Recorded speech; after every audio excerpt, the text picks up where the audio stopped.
வணக்கம். இன்னைக்கு நம்ம என்ன பார்க்க போறோம்னா 1st April 24லேருந்து என்னென்ன சேஞ்சஸ் வருது. ஸோ ஒன்று வந்து பிஎஃப் ஆட்டோ ட்ரான்ஸ்ஃபர் ஃபெசிலிட்டி. இது என்னன்னா ஒரு ஜாப்லேருந்து இன்னொரு ஜாபுக்கு மாறும்போது அந்த பழைய எம்ப்ளாயர் உள்ள பிஎஃப் அமௌண்ட் புதிய எம்ப்ளாயருக்கு அந்த அக்கௌண்ட்டில் நம்ம பேன் பேஸ்டு யூஏஎன் பேஸ்டு ஆட்டோமேட்டிக்காக மாறிடும்.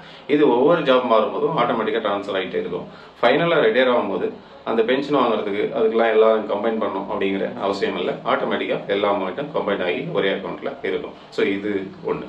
இதுக்கப்புறம் பார்த்தீங்கன்னா பிஎஃப்ஆர்டிஏ 2 ஃபேக்டர் ஆதென்டிகேஷன் அப்படின்ட்டு ஒன்று கொண்டு வந்திருக்காங்க. அதாவது ஆதார் பேஸ்டு அப்புறம் சிஆர்ஏ பேஸ்டு.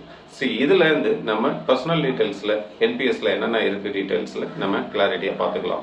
ப்ளஸ் அதுலேருந்து ஏதாவது fund withdrawal in case of any emergency அதுக்குள்ள இதையும் பார்த்துக்கலாம். அதுக்கப்புறம் பார்த்தீங்கன்னா இன்சூரன்ஸ் 1st Aprilலேருந்து எலக்ட்ரானிக் இன்சூரன்ஸ் தான். பேப்பர் இருக்கலாம், பட் இருந்தாலும் most of the things mediclaim insurance and other 2 wheeler 4 wheeler policy எல்லாமே இன்சூரன்ஸ்.